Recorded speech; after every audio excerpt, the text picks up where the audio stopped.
పెహల్గాం ఉగ్రదాడికి భారత సైన్యం ఆపరేషన్ సింధూర్ పేరిట పాకిస్తాన్ మీద ప్రతీకారం తెచ్చుకుంది. పాకిస్తాన్ ఇప్పుడు ఆపరేషన్ సింధూర్కి ప్రతీకారంగా భారత్లోని కొన్ని ప్రాంతాలను టార్గెట్గా చేసుకొని దాడులకు తెగబడుతూ ఉంది. అయితే ఆ దాడులను భారత సైన్యం, భారత త్రివిధ దళాలు అత్యంత చాకచక్యంగా తిప్పికొడుతూ ఉన్నాయి. పాక్ ఎత్తులను భారత సైన్యం చిత్తు చేస్తూ ఉంది. దానికి ప్రధాన కారణం ఏంటంటే భారత రక్షణ వ్యవస్థలో ఉన్నటువంటి అమ్ముల పొదలోని ఒక ప్రత్యేకమైనటువంటి అస్త్రంగా దాన్ని చెప్పుకోవచ్చు. సుదర్శన చక్రంగా దానికి పేరుంది. భారత రక్షణ వ్యవస్థను అది పహారాగాస్తూ ఉంది. అది ఏదో కాదు, S-400. ఈ S-400 వ్యవస్థని నిన్న భారత సైన్యం యాక్టివేట్ చేసింది. యాక్టివేట్ చేసి పాకిస్తాన్ నుంచి ఏదైతే ఆత్మహత్య డ్రోన్లు, ఫైటర్ జెట్ల దాడులు, నెక్స్ట్ క్షిపణులతో చేస్తున్నటువంటి దాడులు ఏవైతే ఉన్నాయో వాటిని ఈ S-400 చాకచక్యంగా ఎదుర్కొంటూ వాటిని తిప్పికొట్టింది. పాకిస్తాన్కి చెందినటువంటి 3 ఫైటర్ జెట్లను S-400 కుప్పకూల్చింది. అలాగే 50 ఆత్మాహుతి డ్రోన్లను కూడా ఈ S-400 చాకచక్యంగా పేల్చివేసింది. పాకిస్తాన్ ప్రయోగించినటువంటి క్షిపణులను కూడా S-400 పేల్చివేయడం గమనార్హం. అసలు ఏంటి S-400, దీని ప్రత్యేకతలు ఏంటి అనేది ఒకసారి మనం పూర్తి స్థాయిలో విశ్లేషణ అయితే చేసుకుందాం. S-400 ముందు పాక్ అస్త్రాలు తుస్. ఆపరేషన్ సింధూర్కి ప్రతీకారంగా పాకిస్తాన్ భారత్ మీద వైమానిక క్షిపణి దాడులకి దిగుతున్నటువంటి నేపథ్యంలో మన దగ్గర ఉన్నటువంటి అత్యంత శక్తివైనటువంటి ఆయుధ వ్యవస్థ S-400 అది యాక్టివేట్ అవ్వడం జరిగింది. శత్రువుల యుద్ధ విమానాలను, క్షిపణులను, డ్రోన్లను మార్గం మధ్యలోనే పేల్చివేయడంలో దీనికి తిరుగులేదు. సో ఇందాక మనం చెప్పినట్లుగా శత్రు దేశాలకు సంబంధించినటువంటి యుద్ధ విమానాలను, అలాగే డ్రోన్లను, క్షిపణులను ఈ S-400 చాకచక్యంగా గుర్తించగలదు. గుర్తించి వాటి మీద ఎదురు దాడి చేసి వాటిని నేలమట్టం చేయగల సత్తా ఈ S-400కి ఉంది. ప్రస్తుత ఉద్రిక్త పరిస్థితుల్లో భారత బలగాలు ఈ ఆయుధ వ్యవస్థను క్రియాశీలకంగా వాడుతూ ఉన్నాయి. అసలు ఏమిటి ఈ S-14 అనేది మనం విశ్లేషణ చేసుకుంటే ఇది సంచార క్షిపణి వ్యవస్థ. రష్యాకి చెందినటువంటి PMO ఆల్మాత్ సంస్థ దీన్ని అభివృద్ధి చేసింది. గతంలో ఉన్నటువంటి S-300ని అప్గ్రేడ్ చేస్తూ ఇప్పుడు భారత సైన్యం ఈ S-400 వ్యవస్థని ఎక్కువగా ఉపయోగిస్తూ ఉంది.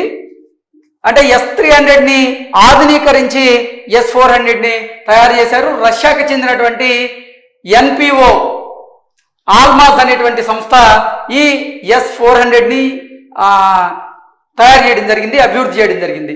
ప్రస్తుతం మరింత మెరుగైనటువంటి S-500 గగనతల రక్షణ వ్యవస్థను కూడా మన భారత సైన్యం అయితే అభివృద్ధి చేస్తున్నారు. ప్రత్యర్థి అంటే శత్రుదేశం పంపించేటువంటి ఈ జామింగ్ విధానం ఏదైతే ఉందో దాన్ని తట్టుకొని ఈ S-400 నిలబడగలదు. ప్రత్యర్థి జామింగ్ విధానాలను S-400 తట్టుకోగలదు. ఇది యుద్ధ విమానాలు, డ్రోన్లు, క్రూజ్ క్షిపణులు, బాలిస్టిక్ క్షిపణులు అత్యంత ఖచ్చితత్వంతో నేల కూర్చగలదు. సో మనం ఇందాక చెప్పుకున్నట్లుగా S-400 ఇది భారతదేశానికి ఒక సుదర్శన చక్రంలాగా పనిచేస్తూ భారత రక్షణ వ్యవస్థను కాపాడుతూ భారత సైన్యంలో పహారా కాస్తూ ఉంది. ఈ S-400 లేకపోతే మాత్రం నిన్న భారత్లో పాకిస్తాన్ చేసినటువంటి దాడులకు గాను ఎంతో ఆస్తి నష్టం అయితే సంభవించేది. కానీ ఒక్క ఆత్మాహుతి డ్రోన్ కూడా భారత భూభాగం మీద పడకుండా ఈ S-400 చాకచక్యంగా ఆ ఆత్మాహుతి డ్రోన్లను పేల్చివేసింది, నేల కూల్చింది. అలాగే పాకిస్తాన్ సైన్యం భారత్ మీద ప్రయోగించినటువంటి 3 ఫైటర్ జెట్లను కూడా, 2 ఫైటర్ జెట్లేమో JF-17, 1 ఫైటర్ జెట్ ఏమో F-16, వీటిని ఈ S-400 వ్యవస్థ ఏదైతే ఉందో అత్యంత చాకచక్యంగా వాటిని గుర్తించి గమనించి వాటి కదలికల మీద కన్నేసి వాటిని నేల కూల్చింది. కాబట్టే మనకి ఎటువంటి ఆస్తి నష్టం అయితే సంభవించలేదు. సో మన శత్రు దేశాల నుంచి వచ్చేటువంటి యుద్ధ విమానాలను, డ్రోన్లను, క్రూజ్ క్షిపణులను, బాలిస్టిక్ క్షిపణులను అత్యంత ఖచ్చితత్వంతో నేల కూర్చగల సామర్థ్యం, సత్తా ఈ S-400కి అయితే ఉంది.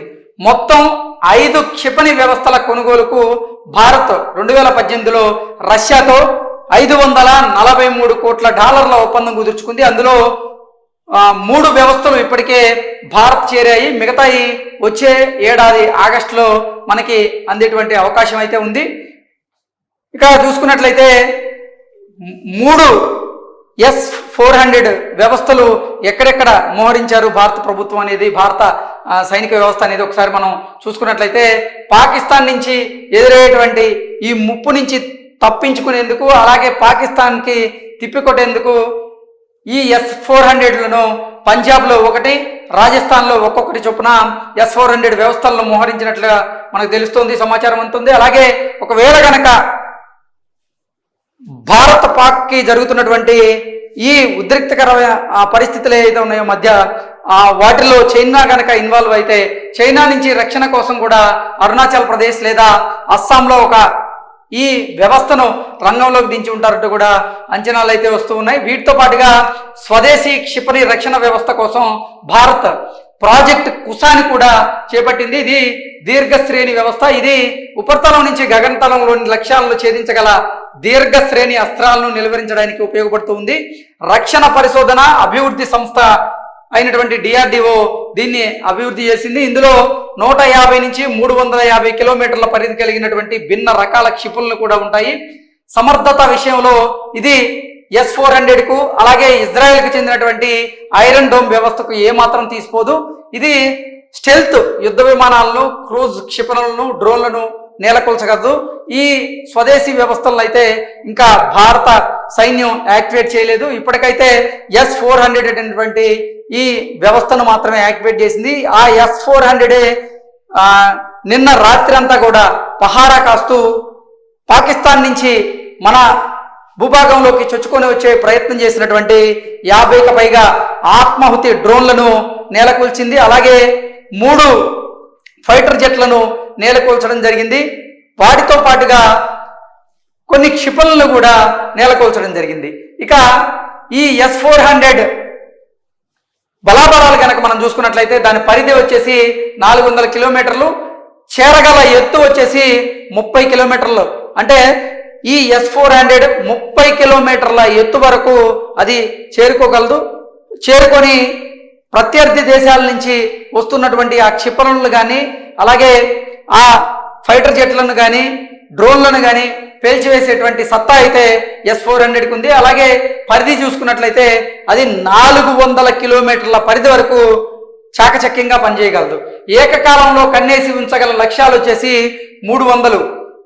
ఏకకాలంలో 50 డ్రోన్లు వచ్చినా కానీ వాటన్నింటినీ వాటి మీద కన్నేసి వాటి కదలికలను గమనించి వాటిని పేల్చివేయగల సత్తా అయితే S-400కి ఉంది.